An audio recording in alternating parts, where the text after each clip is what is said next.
Assalamualaikum warahmatullahi wabarakatuh. Berjumpa lagi dengan saya. Gimana kabarnya teman-teman? Semoga dalam kondisi yang sehat ya, semakin membaik dan terus membaik hingga menuju pulih ya. Amin ya robbal alamin. Oke teman-teman, untuk kesempatan kali ini saya mau mencoba menjawab pertanyaan-pertanyaan yang ada di kolom komentar di video saya ya teman-teman. Karena apa teman-teman?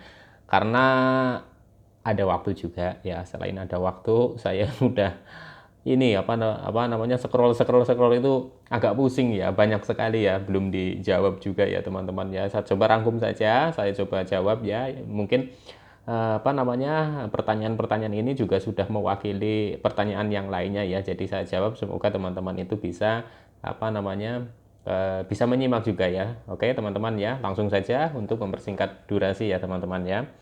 Pertama itu ada dari siapa ini, Tausiah Usdiarti ya. Assalamualaikum Mas Sultan. Hadir menyimak Mas. Mau tanya Mas, kalau menjelang sore kok sensasinya hadir? Perut kayak perih gitu, mata kayak buram gitu ya Mas ya? Ya, saya juga merasakan itu ya Bu ya. Dulu itu saat itu merasakan kalau sore itu sensasinya bermunculan, berdatangan ya.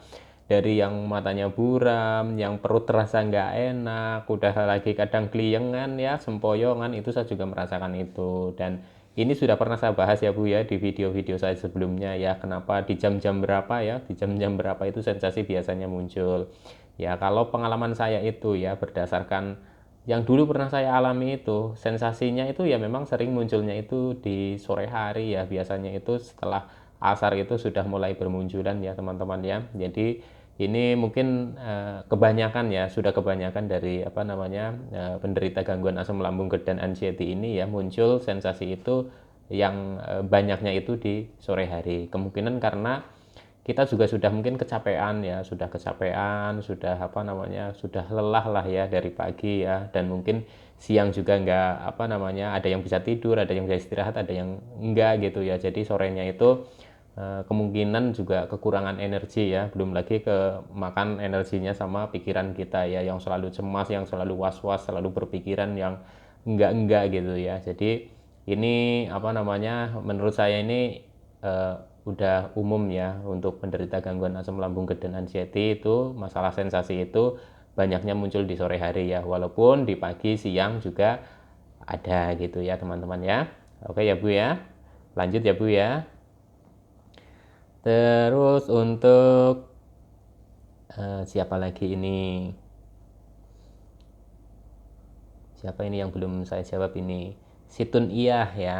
Assalamualaikum Mas. Sensasi keliengan, sempoyongan, perut masih begah walaupun sensasi yang lain sudah ada yang berkurang. Kalau seandainya dibawa ziarah agak jauh, seharian full, bahaya tidak ya Mas? Soalnya aku ikut jadi anggota panitia acara ziarah. Itu mohon jawabannya Mas, biar aku menjadi plong. Terima kasih. Semoga Mas ngapak selalu diberi perlindungan oleh Allah Subhanahu wa taala. Amin ya rabbal alamin. Oke. Jadi gini ya Bu ya, ini pengalaman saya ya, saya ceritakan pengalaman saya aja ya. Kalau masalah kuat dan nggak kuat itu kan ya, kita semuanya berharap itu kuat ya, bahaya dan tidak bahayanya kita selalu berharapnya itu tidak bahaya ya. Ini saya ceritakan pengalaman saya ketika saya itu bepergian jauh ya, luar kota ya Bu, pada saat saya itu masih banyak sensasinya ya. Jadi begini, mungkin teman-teman juga bisa menyimak ya, kalau akan ada acara gitu ya, harus keluar kota, harus mungkin seharian gitu ya. Jadi yang saya lakukan adalah persiapan teman-teman, persiapan ya, maklum saja karena memang apa namanya, banyaknya sensasi itu yang bikin kita itu kadang trauma ya, mau pergi kemana-mana ya. Tapi ketika kita sudah ada keberanian ya, kita sudah ada keberanian untuk keluar, kita ada keberanian untuk mencoba, kita ada keberanian untuk apa namanya, bepergian ya, nggak apa-apa gitu ya. Tapi siapkan dulu. Kalau saya itu dulu menyiapkan, pertama adalah makanan ya. Jadi kalau misalkan paginya itu saya sudah sarapan, dan nanti itu akan makan berapa kali, misalkan 4 kali, saya bawa bekal itu 4 kali ya teman-teman ya. Bawa air hangat, saya pakai termos, terus bawa cemilan juga, dan seperti itu. Memang agak ribet ya, tapi pada saat itu ya saya itu apa namanya, ya saya cuek saja gitu, cuek saja ya. Memang karena kondisinya seperti ini yang sedang saya alami ya, saya cuek gitu. Tapi saya selalu persiapkan seperti itu ketika akan bepergian jauh ya, terutama di luar kota, dan alhamdulillah ya itu berjalan lancar ya, berjalan lancar ya, walaupun sensasi itu muncul di mana di jalan itu kadang nyolek muncul gitu ya, terus lagi nanti pada saat kita di tempat tujuan gitu ya, itu juga muncul sensasi, tapi ya alhamdulillah ya tidak terjadi apa-apa ya sampai dengan pulang lagi. Nah itu seperti itu pengalaman saya ya Bu ya.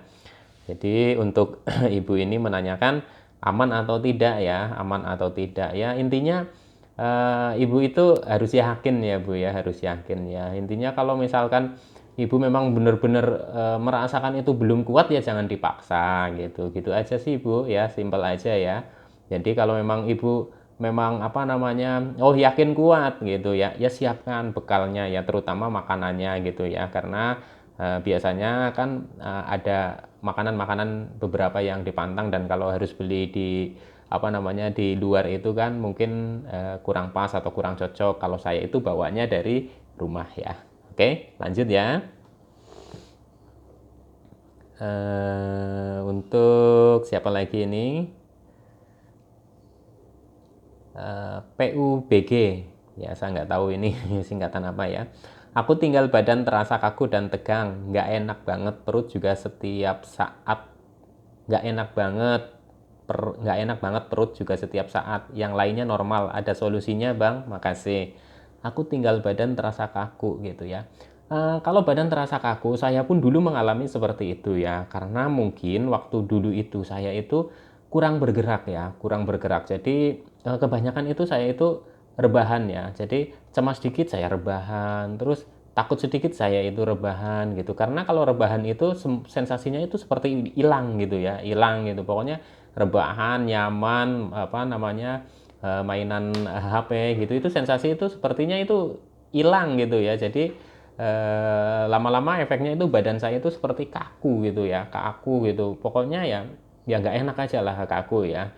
Dan perut juga seperti kayak apa, sama seperti kayak kaku gitu ya teman-teman ya. Jadi apa namanya, waktu itu ya kemungkinan saya itu karena kurang gerak ya kalau badannya itu kaku ya. Jadi coba apa namanya dilatih untuk apa namanya aktivitas ya, aktivitas walaupun sedikit-sedikit, walaupun aktivitas ringan, coba ada perbedaan atau enggak. Kalau saya dulu itu saya coba aktivitas ringan aja walaupun masih di dalam rumah gitu, sekedar jalan kaki gitu. Karena kalau semakin banyak kita itu diam itu apa namanya, badan kita juga serasa kaku-kaku ya.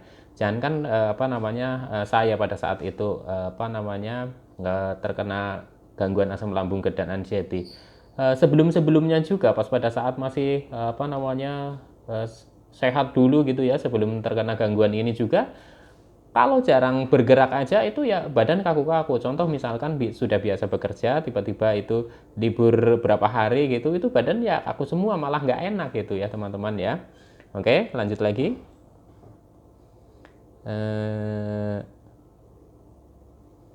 Dari siapa ini? Oh ini sudah ya. Siapa lagi? Siapa lagi? Dari Ahyar Tri ya. Mas, sensasi berkurang tapi susah BAB. Kenapa ya Mas? Kasih tipsnya. Kalau untuk susah BAB ya, coba ini apa namanya? Buah ya, konsumsi buah. Coba konsumsi buah. Mungkin apa namanya, perlu asupan buah ya supaya apa namanya lancar BAB-nya ya teman-teman ya. Kalau saya dulu itu sih apa namanya, buah itu setiap hari itu, hampir setiap hari itu apa namanya saya makan ya, hampir setiap hari gitu ya. Yang sering itu pepaya saya itu teman-teman, pepaya ya sama pir gitu ya. Kebetulan saya itu cocok pepaya gitu ya, tapi ada beberapa orang yang nggak cocok pepaya gitu. Jadi kalau untuk makanan kan biasanya cocok-cocokan, tapi untuk pelengkapnya ya coba makan buah, coba apa bisa apa namanya bisa membantu supaya apa namanya lancar gitu ya untuk BAB-nya ya. Lanjut ya.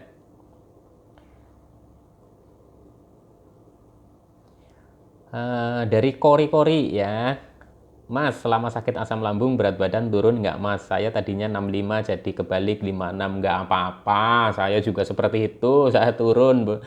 Berat badannya turun ya, nggak apa-apa. Saya juga berat badannya turun. Karena apa? Karena makannya juga milih-milih ya, banyak yang dipantang gitu ya teman-teman ya. Terus ada juga yang pada sakit terkena gangguan asam lambung dan anxiety itu berat badannya naik, ya ada juga teman-teman, ada juga gitu ya. Tapi sih kalau menurut saya pendapat saya pribadi nih ya, jadi untuk masalah berat badan jangan dirisaukan dulu ya. Jadi targetnya adalah kita itu membaik dan sembuh ya. Jadinya itu nggak usah risaukan dulu berat badan. Jadi ketika kita sedang fokus atau kita sedang fokus untuk pemulihan ya, kita terganggu fokusnya dengan waduh berat badannya semakin turun, nanti pikirannya tambah gak karu-karuan lagi, tambah kacau lagi, dan itu menguras energi lagi gitu ya, menguras energi lagi, dan akhirnya apa teman-teman, konsentrasi untuk penyembuhan terganggu, terus akhirnya berat badan juga tambah turun terus gitu ya. Ya nggak apa-apa, wajar saja gitu ya, karena makanan juga banyak yang dipantang, akhirnya BB-nya itu turun, tapi targetnya itu adalah membaik dan sembuh. Jadi kalau berat badannya turun, tapi kondisi badan kita itu semakin membaik, ya menurut saya itu nggak apa-apa ya teman-teman ya, gitu ya. Oke, lanjut.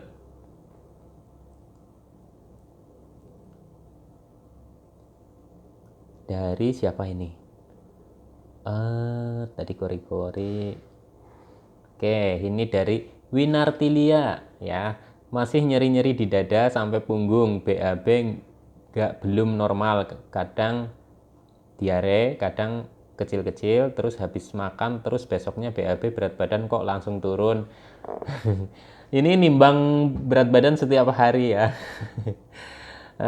Kalau saran saya ya nggak usah tiap hari ditimbang gitu, nanti malah bikin cemas, malah bikin panik, tambah kepikiran lagi, malah energinya tambah terkuras lagi ya. Capek-capek kita ngumpulkan energi ya, capek-capek kita itu makan yang bergizi gitu ya, karena penyerapan kita itu kan sedang terganggu, sudah menjadi energi itu habis untuk kita itu berpikir cemas gitu ya, tiap hari ditimbang turun lagi, tiap hari ditimbang turun lagi gitu ya. Yang untuk BAB yang diare kayak gitu ya, mungkin coba tolong perhatikan makanannya dulu ya, apakah ada makanan yang nggak cocok gitu ya, ada yang makanan nggak cocok mungkin jadi menyebabkan diare, itu juga bisa terjadi seperti itu. Dulu saya juga mengalami diare, BAB kecil-kecil juga juga mengalami ya. Nanti lama kelamaan juga semakin seiringnya membaik kondisi asam lambungnya gitu ya, itu juga nanti biasa lagi ya, nggak usah dikhawatirkan ya. Oke, lanjut. Dari siapa ini? Ini ini yang tadi ya, BAB masih belum normal ya. Ya intinya begitulah, intinya masalah BAB ya, masalah diare, masalah apa gitu ya, yang warna warna dari veselsnya gitu ya. Jadi kalau teman-teman itu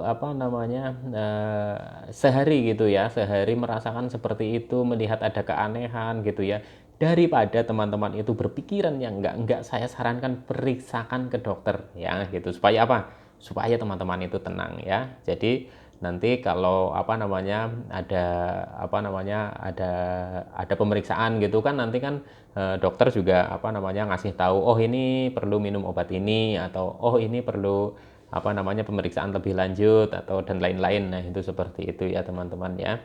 Kalau ini dilihatnya itu sama teman-teman itu, wah saya itu kepikiran sekali gitu ya, nggak apa-apa, periksa saja, nggak apa-apa, nggak usah takut, periksa saja ya. Oke, lanjut lagi. Dari siapa ini? Aduh, banyak lagi, banyak yang keliwat. Nah ini apa ini? Assalamualaikum Pak, apa yang sedang saya rasakan sekarang ini sama persis seperti yang Bapak ceritakan. apa ini awal dari kesembuhan sakit GERD yang saya derita. Salam sehat dan semangat untuk teman-teman pejuang asam lambung ya. Jadi ini di video yang baru ini ya. Insya Allah ini sedang menuju membaik ya. Saya dulu itu tanda-tandanya itu seperti itu ya. Jadi kadang memang kita merasakan 3 hari enak, 2 hari nggak enak gitu ya. 3 hari enak, 1 hari nggak enak, dan itu berlangsung juga bukan seminggu 2 minggu, itu agak lama gitu ya teman-teman. Tapi menurut saya itu ya itu memang prosesnya seperti itu teman-teman. Karena apa? Bayangkan dulu, kita kan hampir setiap hari gitu, setiap hari merasakan sensasi gitu ya. Terus sekarang dikasih 3 hari membaik, 2 hari enggak gitu ya. Berarti kan itu ada perbaikan gitu ya, ada perbaikan, dan itu berarti menuju membaik ya teman-teman ya. Tetap semangat ya, tetap semangat, konsisten selalu ya, untuk terapkan 3P-nya ya. Oke, lanjut lagi. Siapa ini? Oke, dari Yeni Seska Najuan ya, menanyakan ini, kenapa Kak dada tiba-tiba datang berdebar dan sakit di dada kiri dan kanan ya. Nah, ini ada yang jawab di sini ya, Supriyono ya. Santai emang gitu ya, kebanyakan memang kalau yang sudah paham itu seperti itu ya. Tapi tentunya ini sudah melalui proses pemeriksaan dulu ya Mbak Yeni Seska Najuan ya. Ini sebelumnya sudah periksa ya bahwa memang ada gangguan asam lambung GERD dan anxiety ya. Kalau misalkan dada tiba-tiba berdebar atau apa, dan Kak Yeni ini belum memeriksakan ke dokter ya, saya sarankan periksakan dulu ke dokter gitu ya, karena sensasi-sensasi itu kan hampir mirip-mirip gitu ya dengan sensasi asam lambung dengan sensasi sakit lain ya. Tapi kalau misalkan sudah memeriksakan diri dan normal semua dan dinyatakan karena asam lambung atau GERD ya, memang sensasinya ada yang seperti itu ya. Ini juga dijawab sama Mas Supriyono ya, santai emang gitu ya. Sama Mas Argian Florenzo ya, wah ini banyak sekali yang membantu menjawab ya. Jangan khawatir, itu ciri utama GERD, perlahan-lahan nanti akan hilang sendiri satu persatu. Pasti sembuh, amin. Yang penting makan mantang dulu. Nah ini ya, jadi ada yang ada yang membantu menjawab ya, dan kemungkinan ini yang menjawab ini sudah kondisinya sudah semakin membaik ya, bahkan mungkin sudah sembuh ya. Ini sudah paham ya, Oke, lanjut lagi. Dari siapa ini? Ma'ruf KR, Kak mau bertanya, kenapa badan kayak mau lepas semua? Badan kayak mau lepas semua, mungkin yang dimaksud kayak mau lepas semua itu lemes ya, lemes, nggak ada tenaga, terus saya juga nggak ini ya, maksudnya ini saya nggak begitu paham yang dimaksud kayak mau lepas semua itu seperti apa. Tapi kalau yang saya rasakan ya, badan itu lemes gitu ya, badan itu lemes, nggak bertenaga ya, pokoknya rasanya itu nggak enak lah gitu, nggak enak itu, kayak gimana ya, kayak kalau saya pernah dibilang itu kayak nggak ada tenaga, udah kayak kakek-kakek katanya, malah sehatan kakek-kakek gitu. Saya pernah dibilang seperti itu ya teman-teman ya, tapi nggak usah khawatir ya teman-teman ya. Sensasi dari asam lambung GERD dan anxiety juga kadang seperti itu ya. Tentunya teman-teman ini ya, sudah memeriksakan ya, jadi kalau yang belum periksa dulu gitu ya. Jadi supaya supaya teman-teman itu juga nggak terlalu kepikiran sekali ya, ini karena apa gitu ya teman-teman ya. Oke, lanjut lagi. Ini siapa ini? Oh, tadi sudah. Ini siapa lagi ini? Sampai mana ya? Berlian G ya. Bahas badan ringan kaki. Pak, bahas badan ringan. Kaki berasa lemah mau nekuk gitu. Ini mungkin ini saya sih nggak begitu memperhatikan ya, nggak begitu memperhatikan apa namanya, kaki berasa apa mau nekuk. Mungkin yang dimaksud yang saya alami ya, mungkin ya yang saya alami mungkin sama yang dimaksud sama berlian G ini ya, itu berlian GEE ya, nggak tahu bacanya apa ya. Berlian G ya. Nah ini mungkin gini ya, mungkin apa itu kalau buat berdiri itu rasanya itu nggak bisa gitu, nggak bisa tegak berdiri gini. Jadi rasanya itu kayak mau nekuk aja kakinya gitu. Mungkin mungkin seperti itu ya. Kalau yang saya rasakan itu seperti itu gitu ya. Berasanya itu lemah gitu, lemes gitu. Malah kadang saya itu sempat gemeter ya teman-teman ya, sempat gemeter itu seperti itu yang saya rasakan ya. Ya nanti seiring berjalannya waktu, kondisi apa asam lambung dan anxiety mulai membaik ya, itu juga tenaga mulai pulih ya, sudah nggak ngos-ngosan lagi, terus tumpuan kita di kaki juga semakin kuat, yang tadinya berdiri nggak bisa lama ya cuma 1 menit, nanti lama-lama bisa 2 menit, 3 menit, 4 menit, 5 menit dan seterusnya. Itu seperti itu tahapannya ya. Jadi dilatih terus ya teman-teman ya, dilatih terus, insya Allah apa namanya kita semua pasti akan pulih lagi ya teman-teman ya. Nggak usah terlalu banyak berpikiran yang apa namanya, berpikiran yang apa namanya negatif ya teman-teman ya. Waduh ini jangan-jangan ini, jangan-jangan itu, nggak usah ya teman-teman. Yang penting fokus saja lah, fokus ikhtiar untuk gimana caranya apa namanya bisa sembuh gitu ya, bisa sembuh gitu dengan apa, dengan jalan jalan ya, kita tetap berusaha ya, berusaha. Pokoknya 3P itu di apa jalankan terus ya, konsisten ya teman-teman, karena ini sangat pengaruhnya sangat besar sekali ya, pengaruhnya untuk proses pemulihan ya dari gangguan asam lambung dan anxiety ya teman-teman ya. Untuk sementara ini saya cukupin dulu ya, nanti bisa disambung lagi ya. Karena ini sudah sore ya teman-teman ya, sudah mau maghrib gitu ya. Jadinya di stop dulu ya, nanti bikin video lagi mungkin ya, gampang ya teman-teman ya. Semoga teman-teman semakin membaik dan terus membaik hingga menuju pulih ya, amin ya robbal alamin. Semoga video saya bermanfaat, bisa memotivasi, minimal saya bisa menemani teman-teman dalam menghadapi gangguan asam lambung dan anxiety ya. Terima kasih, salam sehat jasmani dan rohani. Wassalamualaikum warahmatullahi wabarakatuh.